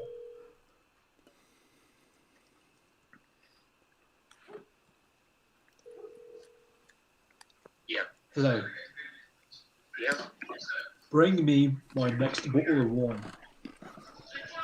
We would like a nice bottle of wine there, Father. He hung up on me. Yeah. I make fun of my dad. You can't, it's so hard to get good help these days. All right, you need to make a call to Uber Eats. Mm-hmm. Do they deliver Eats? wine, beer? Oh, Yeah, see, Steve's having a cigar pretzel. So you know what happened? Because I love pretzels. If I ate that, dude, my You gotta eyes, do Uber Eats. my eyes would be like from the salt. But yeah, those are the fucking best. You know, honestly, when it comes to like interviews, I've seen so many actors on podcasts and interviews and stuff, and they're always very like more of a laid back but kind of posh, kind of, you know, calculated in a way. Like definitely like I've never done a podcast before, right? I've never really done. I've done a few interviews, but they weren't like, you know, hour-long kind of like questionnaire. Well, this thing is just like hanging out on the couch in the living room, man, just having a Right. couple drinks. Yeah, Yeah. yeah. We're And it's just not, we don't have an agenda other than for guys crazy to know that uncles. it's okay to be guys, Yeah. and if you know, we want to get men to be able to talk about stuff, you know, mental health issues, and You might even catch us getting hammered every once in a while. at least once a week. But Master. nice. Oh, garçon! He has got the perfect Now form, that's the paw. service. He's got the towel over the arm. Absolutely. Thank you, monsieur. Thank you. Absolutely. See, you got a good dad there. Yep. Kate. Absolutely. Absolutely. Right I on, think- Dad. Dad, What? how much do I make fun of you? Way too much. Right on, Dad. Yeah, I make fun of him a lot. Love him though. There's nothing. That was like great. He had the towel over his arm. Gives me shit. Are you kidding? Yeah, that's right. I didn't actually catch that at first glance. Yeah, Yeah. you know, he added a Absolutely, little he played the part. theatrics. My dad, you know, he's a weatherman, so he was right. lying on TV. He's got a lot of screen practice. He's been in front of the screen a lot. Yeah, lying. No, he probably is more. I'm kidding. Well, only 50% Oh, of the it's time. gonna be sunny today in South Carolina. Great, me and my kids can have a picnic. No, Fucking that'd be great. Yeah. You ever see what was that Steve Martin where he's playing the weatherman in San Diego? Yeah. So he pre-tapes the segment because it's always 72 and sunny. Yeah. It turns out to be like some huge storm, and he's out like on the golf course or on a boat with some chick or something. Right. That was funny. Oh my god. Yeah, guys, I need to start trimming this thing up soon. It's getting too long. Yeah. Getting too long. Yeah. You never know. I'm starting to have to like push the mustache. Okay, here's a question. Let me ask you Yeah. this. So you get, you know, if you're acting and stuff, you're getting casting calls and you're getting calls, this, that, and the other. What's, you know, are people still asking for more with, you know, facial hair? Because I think we're getting to a point where, you know, everyone's sick of seeing beards, I think. No offense, Jason. I'm sure But no, but you know what I mean? Like everyone's got it, you know, even like the slick dude's got this massive fucking, you know, he's never held an axe, you know, or had a callus, you know. Lumberjack chic. Right. I mean, people like me and Jason are always going to have facial hair, but those people aren't, you know, the fashionables, but, you know. You know, honestly, I think it depends on the character. Yeah. And it depends on a lot in that sense. Because I feel like it's very mixed, 50-50, you know. And sometimes a character will have a beard for a while. Sometimes he'll be shaved. Sometimes he'll, you know. Fucking Steve. What the fuck? That was like a porno movie. You know, all I can think of is like him subbing for the speech class. Okay, people. Rule number 1: if you're on camera speaking in front of people, don't chew gum, especially not fucking pretzels. Also, like, still, I can't sit still. Time, I couldn't even hear what Caleb was saying because it, you know, took me back to like Steve giving us shit for chewing gum. Oh, my God. You're gonna make me choke on it.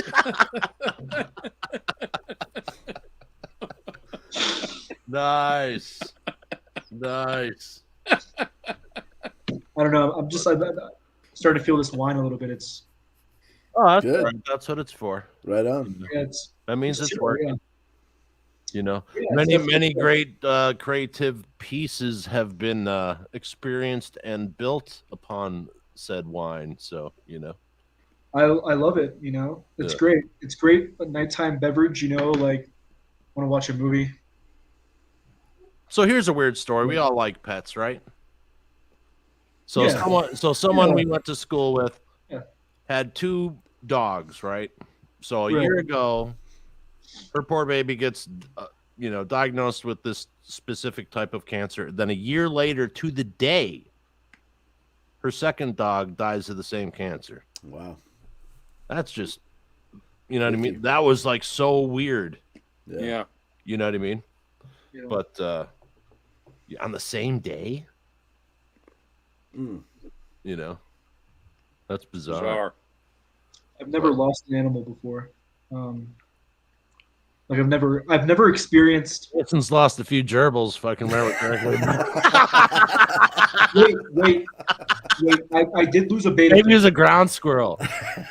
I had a fish die one time. Mole. I was like 10 and I got a goldfish and I put it in the wrong water. Yeah, Yeah. that'll happen. I like cried for like 4 days straight. I was so upset. Dude, we go to this stupid fucking street fair, right? We've all done them. Steve, how many times have you? Oh, let's try to win a goldfish. Fuck. Yeah, in the sandwich bag. Yeah. Yeah.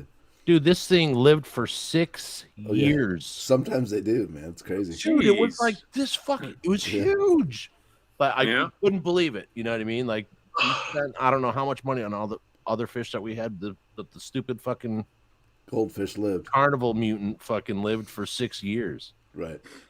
You know, it was unbelievable. Carnival Yeah. mutant. Yeah, made a good sandwich when it passed, but Yeah. With some mayo. didn't really. Yeah, little green onion. But Hey, so Caleb, when's the is there an update on the release of the premiere or the I got my lips tied right now, guys. yeah? But I can tell you guys some stories on set. absolutely. Okay.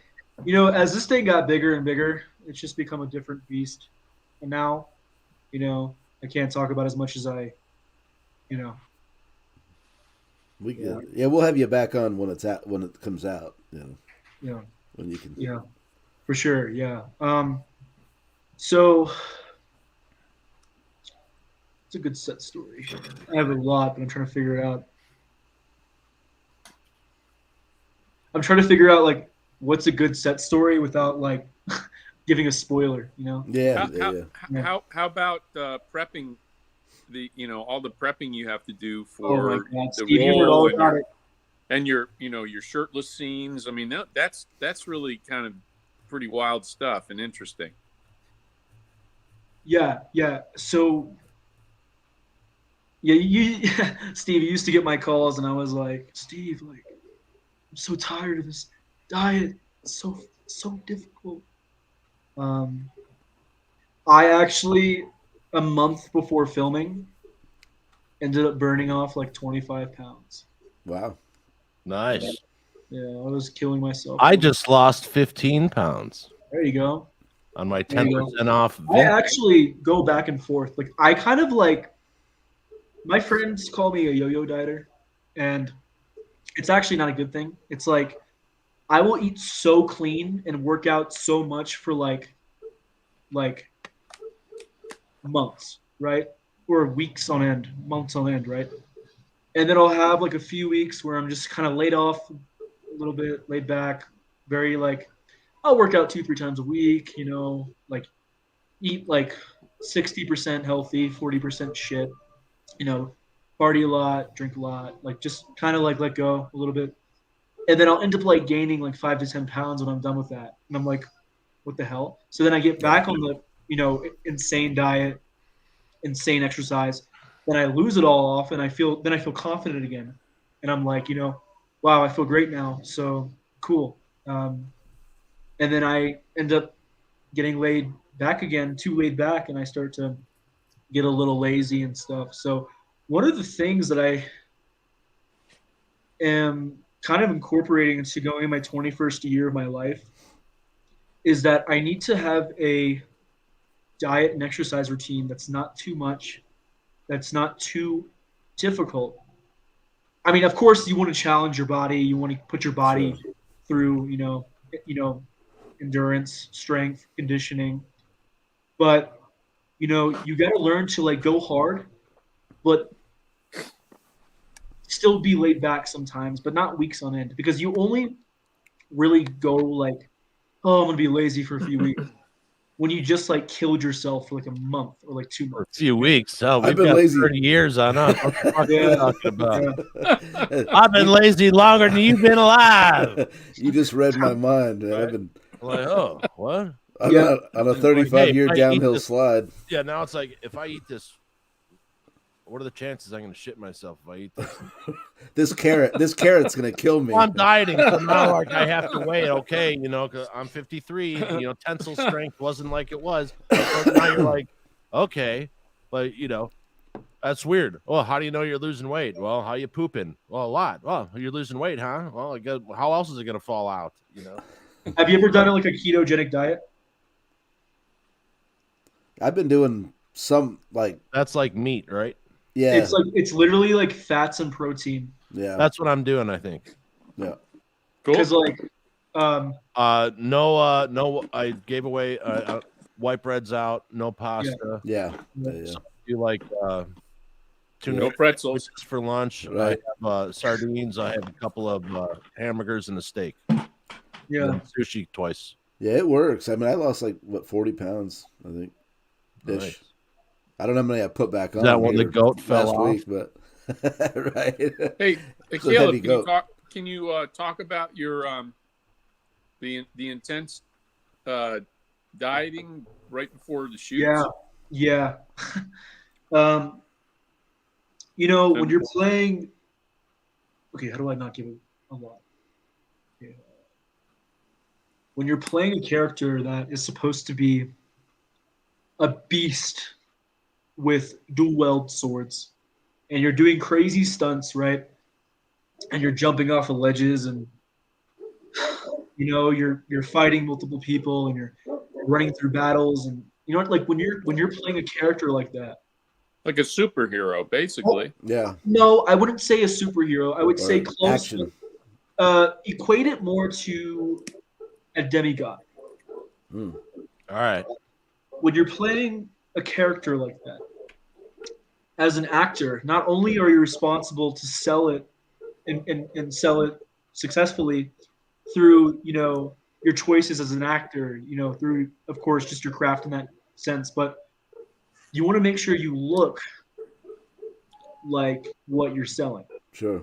Yeah. And I'm not saying like you have to be like 0.3% body fat and like, like have your skin like, get like full body lasering or full body waxing like every part of your body and rub yourself with oil. Like it's more so just like making sure that you're actually doing like when you're training with swords and stuff, make sure you're actually exercising and training in a way that your character would do that.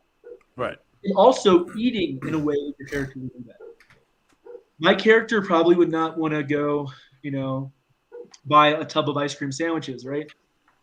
Like you're leaning towards method in the Stravinsky way. No, I wouldn't say a method. I would say it just helps you not kill yourself too much, because I found myself at times kind of like killing my body way too much, and I was depriving myself of nutrients. And I remember like,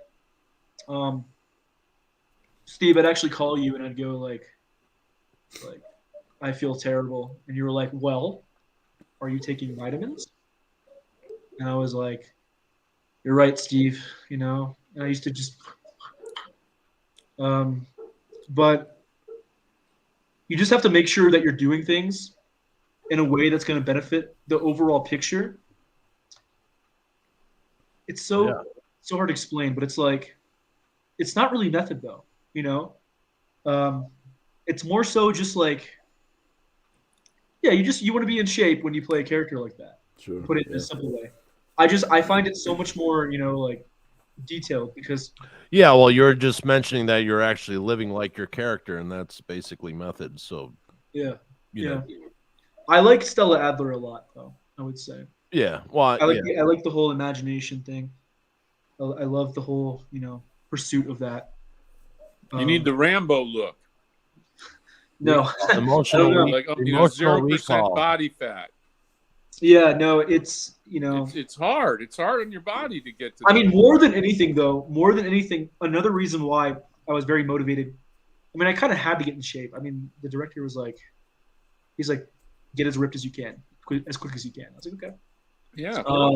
But another thing is like when you're doing these stunts, it's super exhausting. Yeah. It's super exhausting. I mean, they were hanging me. They were rigging me. Oh, I can't. Damn it. Okay. I can't say it. I can't say it. But yeah. So when you're an actor and you're in these type of productions, you're put in all types of funny situations and weird situations. And if you really start to explain how you were tied up, that might give it away. Kind of give away what's going on. So things can be very. We can just cut that part out. Yeah. Well, you can go back and edit it if you like, but but no, basically that's what you could literally give away a whole action sequence just by saying how you moved, because audiences are that advanced now. They don't think that the audience are morons anymore. Right. Like we had growing up. It was so frustrating because everyone thought the audience was an idiot and they weren't. Yeah, for sure. Well, the one of the big differences today is that you have all of these. You get the movie, then you get the making of, and then you get all the clips that come with it. So everybody sees a lot of the magic behind the scenes, and then you get streaming, previews with it. But it doesn't really. The audience doesn't seem to care because they sit down and they can delineate between the documentary and the entertainment. So they're it's cool nowadays. Right. Yeah. And they want to consume it. Yeah. They want to see it all. Right. It's like, you can't do that. They won't think he's an astronaut in real life. Well, because he's not an astronaut in real life. He's an actor. And people came to see this actor as an astronaut because they like the actor. Yeah. It's interesting. Yeah. It's a weird, because, I'll tell these stories, the weirdest thing to me was having my next door neighbor in Hollywood come up to me, and she was like Miss Michigan. She was in Playboy and a whole bunch of stuff and all these, productions. And at 30 years old, she's having a nervous breakdown in my living room because she's too old to act, and she's 30. Right. Yeah, she's young. What? Like that was like like you hear this stuff and you're working in it and you don't think, and because it's tomorrow's another day, whatever. And then you're what? That's just when like she was, at that age, that's when women start to have some type of gravitas. And as far as acting, in my opinion, you know what I mean? Because, sorry, what does a 23-year-old actress going to go through by the time she's 23? Get the fuck out of here.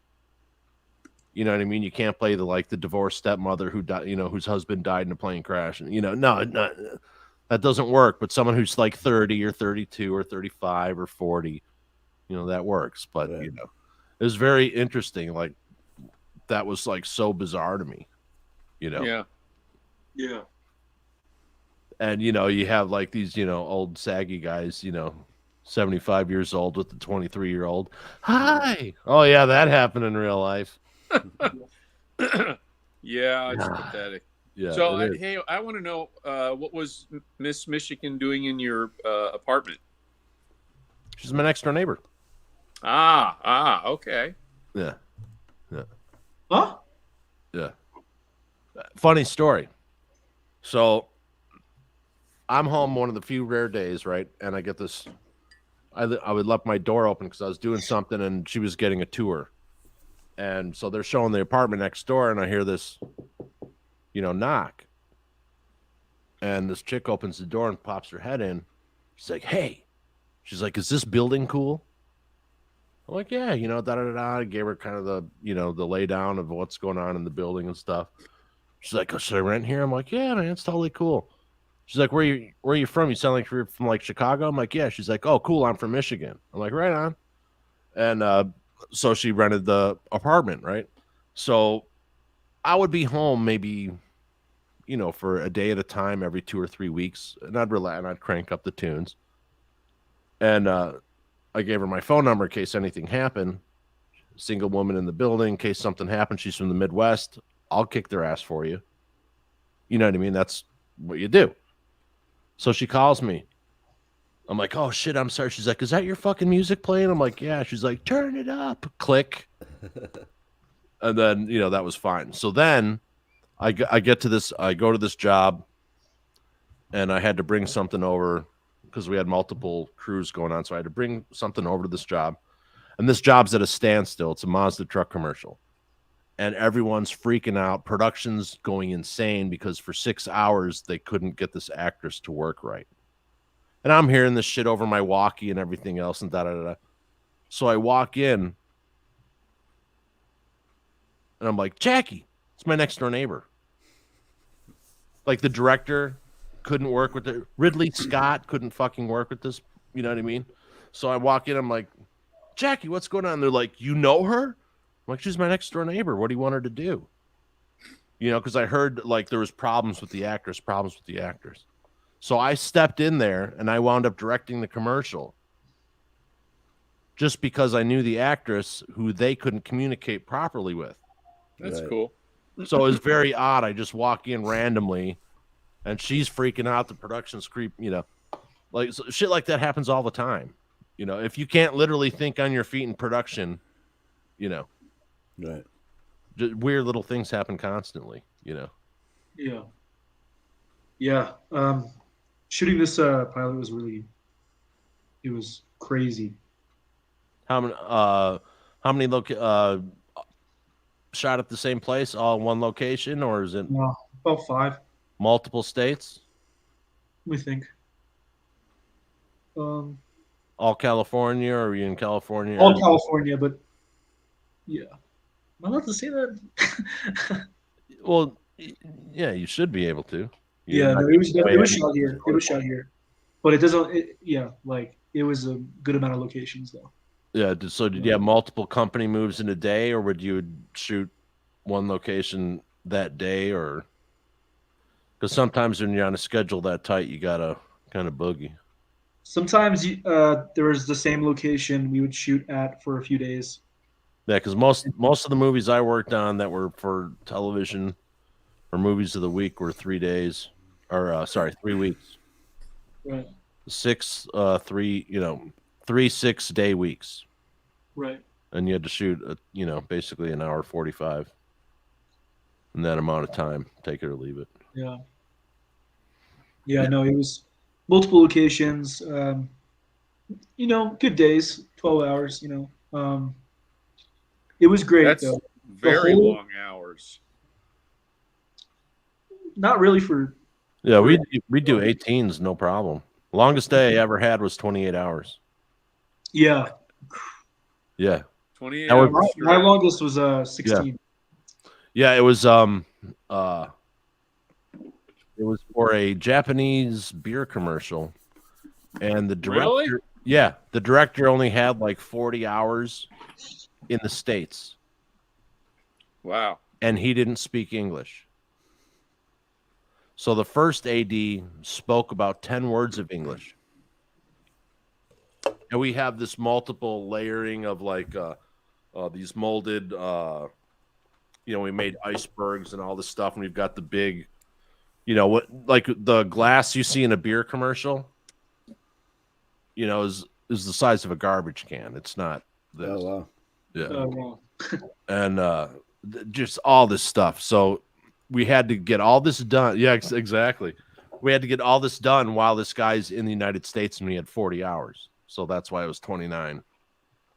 Yeah. Because he had to stop and get his whatever. But yeah, and Someone almost died on that set that day because of the long working hours. Wow. Yeah, those long days are no joke. Nope. Yeah, no. As effects guys, like when you work with explosives and stuff, you're in when you're doing that, the director's no longer in charge of the set or the first AD. You are in charge, and because you can shut the set down if anything's unsafe or even remotely unsafe, and so there's a lot of pressure on it. But so if you're interested in filmmaking, become a special effects guy, and that way you can be a second unit director. Because that's what a lot of special effects guys wind up doing. They wind up directing what they make because only they can have it react to the camera as needed because they're the ones who designed it to do what it does. Yeah. I on the military movie I did, it was basically all reactions, and everything was done in post for that. But yeah. So basically, what you're saying is that if you want to become the most powerful person on a film set, become a special effects guy. Well, no, it's a good way to get into directing and working with the camera because you're in the higher echelon. You're not a grip. You're not a art department person. You're not makeup in a trailer. You're not the sound guy sitting off. You're not the video replay guy who's sitting 50 feet to the left. You're right next to camera. Right. Because you have to make things work. I'm talking about physical effects, not people who sit and get fat and work behind a computer and do visual effects. I'm talking about the actual guys who are on next to camera making things happen physically. And I'm joking about the VisFX guys because there's a little interplay, Yeah. Like how you get 12 stunt guys on your set? How do you do that? Invite one. Yeah, that's true. That sounds kind of accurate. Like, hey, what you doing? We figured we'd stop by next. The whole stunt community kind of knows each other. Oh yeah, for sure. Yeah. Hey, Caleb, can you talk? Caleb, my can you buddy's talk the about president of Chicago Stunt Men's Association. Caleb? Can you talk about your visual effects person? Yeah, I think you could say a word or two on him. I mean, he's done some extraordinary movies in the VFX area, and man, I'm just excited to see what's going to happen with that. Honestly, Can you mention who it is or no? Yeah, maybe. I don't know. I mean, he's already got it credited, like under his name. But yeah, his name's Tom Lyons. He lives out in LA, of course, and he's so cool. I got to meet him. I'm just really excited to see like this world. You know what I mean? And he's obviously the supervisor for all that. But yeah, no, it's like there's so much I want to say, but all I can really say is like I just can't wait for people to watch it. I can't wait for people to be able to go into something and not know what's actually going to happen. Yeah. Because they haven't read a book about it. They haven't, Right. They haven't. Well, yeah. Yeah, like all that, Well, let me tell you, after like decades of trying to get things produced that you write as scripts and they sit on a shelf, I was like, I'm writing books. Yeah. At least the shelves they sit on, you pay for them. You know what I mean? Like, how many great stories are sitting because they're scripts sitting on a shelf, Yeah. Yeah. So I was like, okay, that's enough of that. At least, if I write a book, people can buy my stories, and I don't have to, rely on someone who's screwing that person's cousin, uncle. Because that's how Hollywood works. It's, it's disgusting. It really is on some level. And, because you have someone who comes in, they have no idea what they're doing. And then they just shit all over a project because, and Anyway. Are you talking about like nepotism? Yes, I can't stand it. Yeah. Yeah. Yeah, nepotism is a issue. It really is. Yeah. You know. But as we can see from the Alec Baldwin case, there's a lot of things going on there. And you know, as a producer, Alec Baldwin is his butt's on the line. And I don't expect you to comment on this, Caleb. I'm just mentioning it myself as my own personal opinion. Sure, yeah. But I mean, there's safety protocols that have to be followed, and if they're not, that's why accidents happen. And in the hundreds and hundreds and hundreds of thousands of live round fires and blank round fires happening on a film set in the history of film, there's a reason why those protocols are in place. And when you don't follow them, that's what happens. Right. Unfortunately. Safety first or safety third, as Mike Rowe says. Yeah. Yeah. You know. Yeah. I try to, when it comes to Hollywood. Jay, is that your bloodhounds in the back? Fucking Jason. That's me. Oh, that's you, Steve. Oh, got the bloodhounds out there and flirting. Yeah, I try to gator on the property. I try to just kind of, when it comes to Hollywood and like, I'm doing this, what I'm doing, because I genuinely love it, and I see it as like, I'm doing what I love, I'm doing a job. So I don't get myself too heavily attached to every thing happening. People would like, because it's not good for your mental health to always worry about what other people are doing, and it's horrible for your mental health because when I was younger it used to be that way. I had to learn from it. That's one thing you can look forward to getting older. You get Steve's to eyes are going to be swollen shut from all that fucking salt he's eating today. He's going to wake up. Steve, can you see today? How you doing, buddy? I can't open my eyes. Yeah, those are the best. We have this place out here. It's literally, it's like the hot pretzels are fucking like this big. Oh, yeah? Oh, my God. Yeah. When you come out here, we'll go get one. Sounds good. These are Aldi's specials. Oh, Aldi's is great, man. Yeah. Yeah. Absolutely. They're delicious. Right. Raw. So you look right now, Caleb, is a little bit medieval. You got the medieval fantasy thing going there. Yeah, something like that. Uh-huh. So there are clues. So are you done shooting the pilot? Are you finished with reshoots? As far as you know? Yeah, as far as I know. Gotcha. As far as I know. You know how it goes. Sometimes things are reshot again or Oh, for sure. Yeah. That's why I always find funny. People are like, oh my God, they're doing reshoots. Yeah. Every fucking project has reshoots. Every single one. Yeah. Yeah. Unless, honestly, I think the only projects that don't do reshoots have no budget. Either that or they're really bad. Have no budget. Yeah.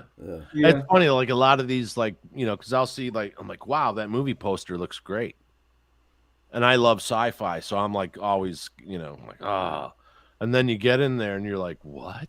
They have like two lights. One of them's got a blue scrim in front of it. And they have an HD cam, and they hired all their cousins to do the movie. And you're like, what? They cut in the same like footage that they buy, that they license. It's the same four jets going every 3.5 minutes. Oh, we got to send in another round. No, it's like stock images. Yeah, exactly. It's like stock footage. Yeah. Footage. So how much budget do we have for the entire film? $35,000. How much for stock footage? $32,500. We can do this. Oh my gosh. I was watching one the other day and I was just like dying laughing because they used the same shot within the first 12 minutes like 12 times. I'm like, no, they're not going to do it. They did it again. And it's funny because I'm like, if they'd spent as much time on production and writing the thing as they did on the poster, you know what I mean? I mean, one thing great about having the technology that we have is that anyone can make a movie. One thing bad that we have about the technology that we have available to us is that anyone can make a movie. That's yes. You know, You're absolutely the correct. auteur versus, cousin. You know, it's interesting when I went back to the Art Institute, I got to oversee the change out for our photography program. Yeah. From the sort of the full transition into the digital photography environment. It was just the degree was in, traditional photography. Yeah. And the students learned darkroom operations. Yeah. And the focus is on still camera. So, but we got to a point where we made the decision that we were gonna ditch the chemical processing of color film and just keep black and white. Art Institute had a great darkroom. Yeah, but we moved out the color processing, and we transitioned to color printing only, and then screen color correction. But we kept the black and white for artistic purposes, but also for the students to learn the process of chemical production. Right. Really for the language too, because when you get into Photoshop, all the language comes from the history of photography and chemical production. So, but one of the things that that the teachers often talked about, it was a downside to digital photography.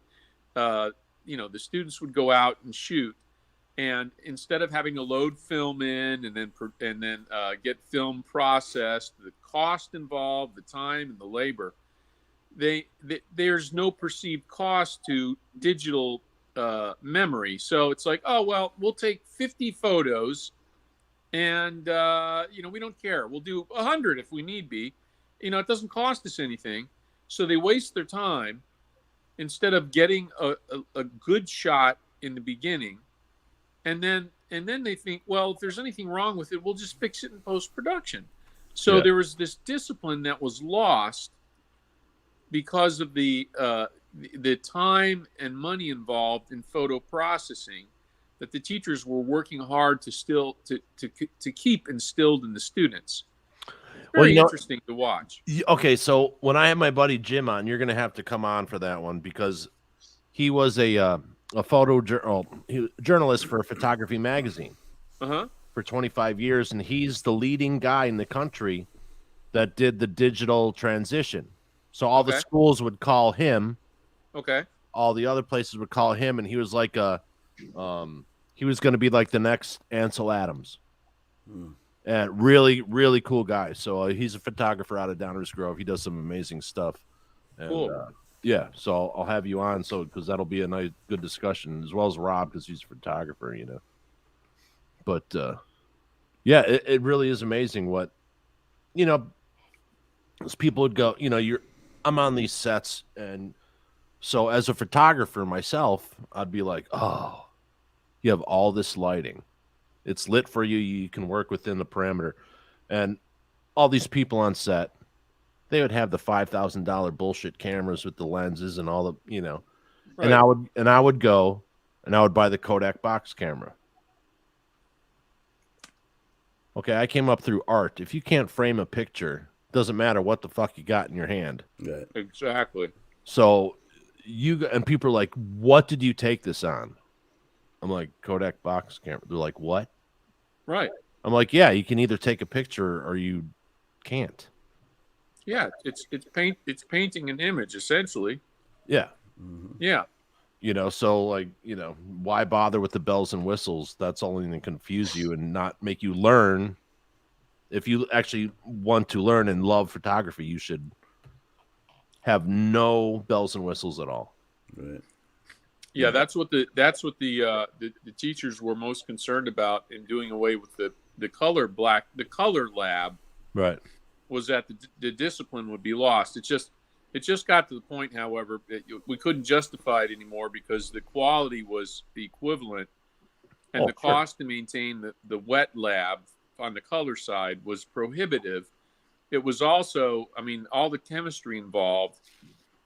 It's an environmental problem too. But they, Not in they Florida, had you just pump it right in the ocean. yeah, exactly. But yeah, I mean, the thinking, the discipline disappeared, and it's like, oh, I'll just take 1 million pictures. It's on a jump drive. Doesn't cost anything. Well, it costs you time. Time is money. Right. Get it right the first time. Take a few, but discipline yourself. You don't have unlimited time.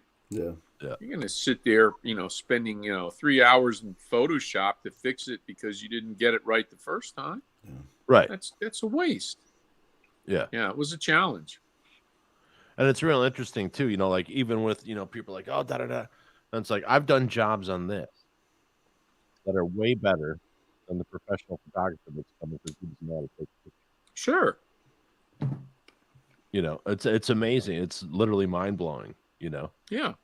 And, the amount of people passing off talent for not having talent. But, it's, but, all these tools these young people have now are, it's, like when Caleb was explaining when he was young and he's going through all these apps and stuff. And you and me are like, we're all like, oh, wow. We remember like putting slides and, Yeah. oh, fuck. Aunt Sally went to fucking Florida. Now we got to listen to 3 hours of slides. Oh, Yeah. so the screen would come out and, oh, this is when we took the car and the exit 159 off the US 1 highway and Uncle Push the Harold button. had diarrhea.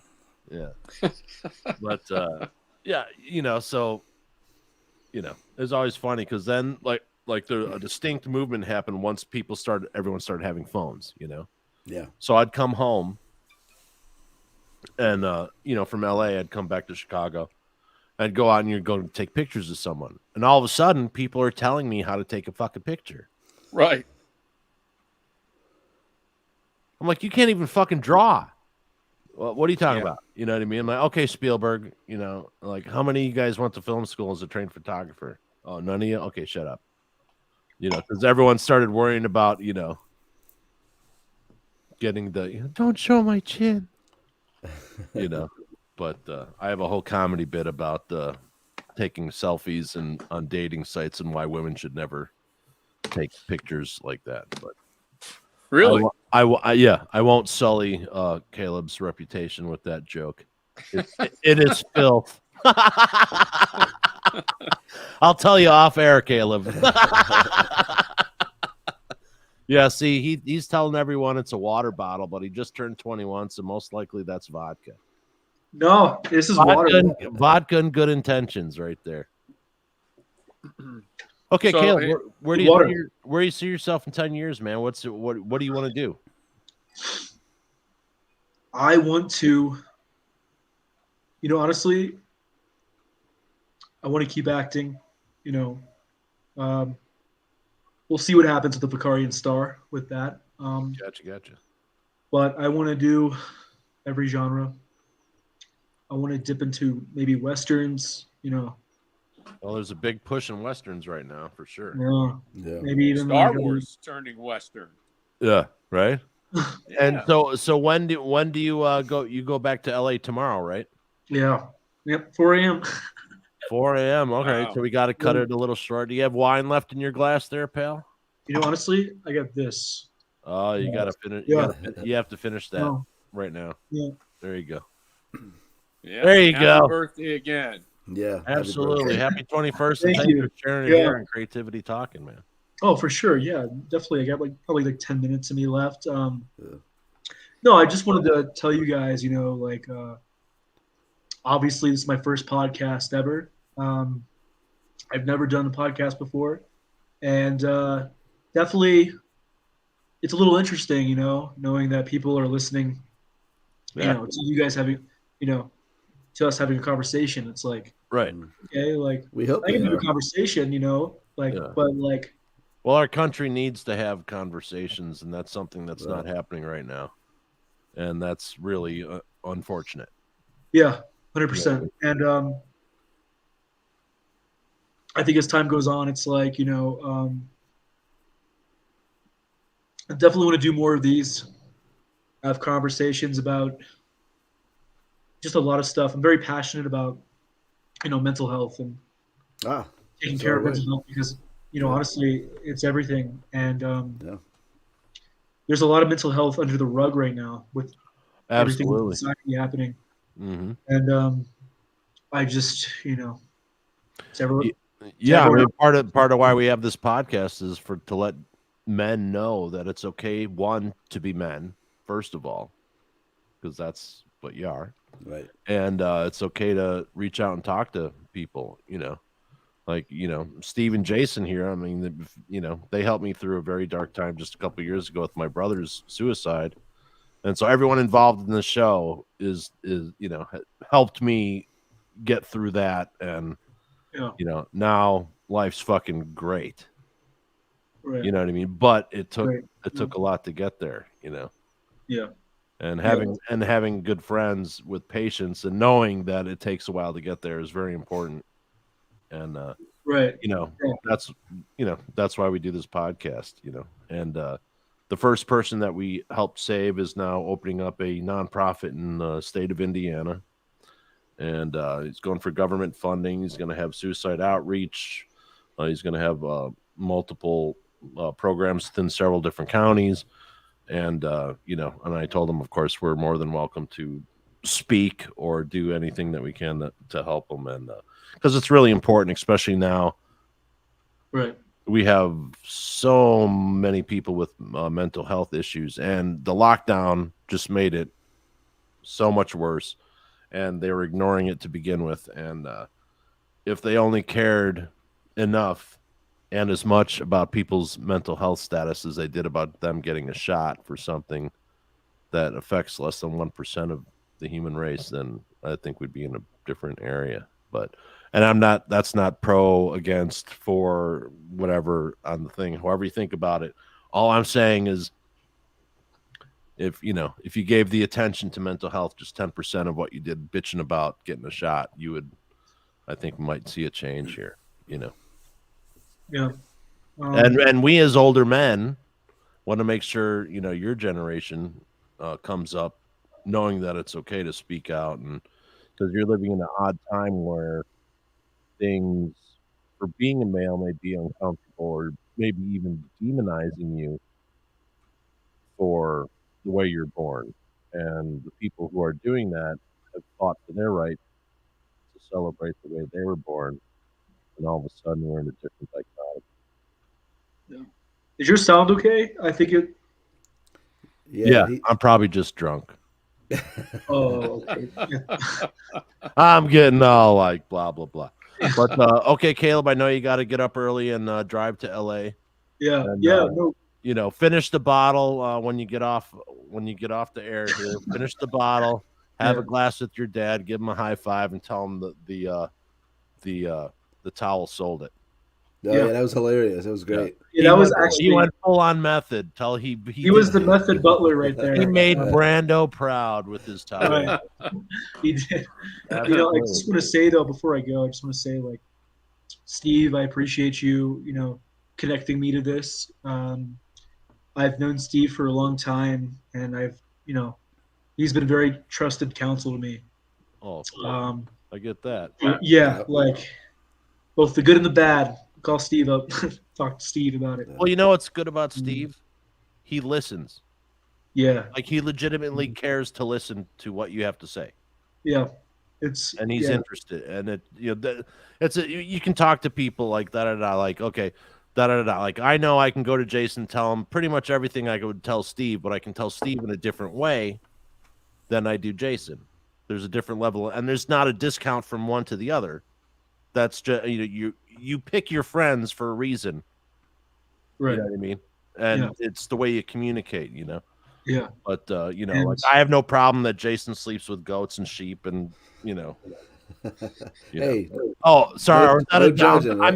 I meant down pillow. Yeah. They always get confused in my head. There's a difference between sheep and goats, Vince. I mean, right. I know you're a city boy, but what is it, about 6 degrees, Jason? Anyway, all right, Caleb. good luck to Yeah. you, brother. Thank you. Yeah. Be you're safe, welcome Caleb, back on here your anytime. trip back. Be safe. Yeah, and one more thing, by the way, like, you know, I'm just excited for what the future has to offer, and when everything comes and you're able to see, you know, Come back on, man. yeah, for sure. And Yeah, when the preview breaks, we want to talk about it all. oh, I mean, I'll definitely, you know, in the future, whenever this happens, whenever there's trailers and teasers and stuff Yeah. coming up, you know, definitely we'll start talking about it then. Anything you got going on, man, we'll promote freely. So, oh man, appreciate that. And Steve, again, you know, your trusted counsel to me, and you know, thank you for connecting me with this podcast today. And honestly, you know, cheers to my first. Cheers to my first podcast. You know? nice. All right. And hey, just remember this, man. No matter what other people say, they have no idea what's going through your head. Do what you believe. Don't listen to anyone else because no one knows better than you. No one's going to cheerlead and celebrate yourself more than yourself. So don't listen to what other people say because no one's going to be more passionate to support what you're doing than yourself. Right. Yeah. I kind of, you know, learned to live by that. And in life, you know, you can be the kindest person of all time. You can do everything for everybody, and still people are going to not like you or like you. Right. And I really, like, you know, like I really believe that we have to be courageous, you know, and we have to be, we have to just be present, you know. You know how I got through that? You know, I don't give a shit. Yeah. I don't give a shit what people think of me. Never did, never will. I don't fucking care. And you know what? I'm not hurting anyone, and I'm a good dude, and I'm trying to make the world a better place. And if they have something against it, then that's on them. Yeah, and people will dislike you or like you, love you or hate you, no matter what you do, who you are, right, what you say. You want to make sure that you're doing when you're kind to people. I don't, you know, nice and kind, they say, means the same thing. No, it doesn't. I think kindness is real. I think nice is kind of like a facade, Right? or like a protection from. Nice is bullshit, and being kind is rewinding your VHS tapes before you return them. Right, and you know, like, I believe in being kind to everybody. I believe in, like, listening to people. Yeah. But I don't believe that we should expect everything to go smoothly with everybody, and we should never. There was a movie I watched, and the quote, I remember one of the quotes was like, "To expect the best of everybody is arrogance." You know, we shouldn't ever expect for everyone to like us. You know. Yeah. Here's the other thing that's a good one. Yeah. Never expect other people to be who you are and what you think, or how you think. You know, like I think, oh, it should be this way, so everyone's going to do that. No, that's not how it works. Yeah. Yeah. You know? But please be kind. Rewind. Everybody, happy birthday, Mr. Caleb Cash. Absolutely. May you make a ton of it in your future endeavors. Thank you so much. Always believe in what you do and believe in what other people do and all that kind of good stuff. And, you know, and when you're up there getting your Academy Award and, you know, Steve may have at that point moved into Depends diapers, just thank him, you know. He knows I'm totally fucking with him. But, holy shit. You know, I've known him for 30 years. Are you kidding? He's a good guy. Yeah. Steve told me. He told me that you guys know each other for a he's while. a great guy. But, guys, you know, seriously. Yeah, take care of He's a pleasure. yourself. Watch yourself because, you know, the climate is, you know, is hairy at the moment. So watch where you step, man. No Day way. by day. Right on. You're welcome here anytime, sir. Thank you. Thank you so And, much. you know, when you got a big smile on your face like Mr. Caleb Cash has, well, you know, that's just creativity talking or the wine. But anyway, everybody, have a great one. And Steve, thank you, sir. Jason, thank you, sir. Love you guys. Love you guys. This has been another episode of Creativity This has been great. Talking. Love you, Caleb. Thanks for coming on, brother. Thanks for having me.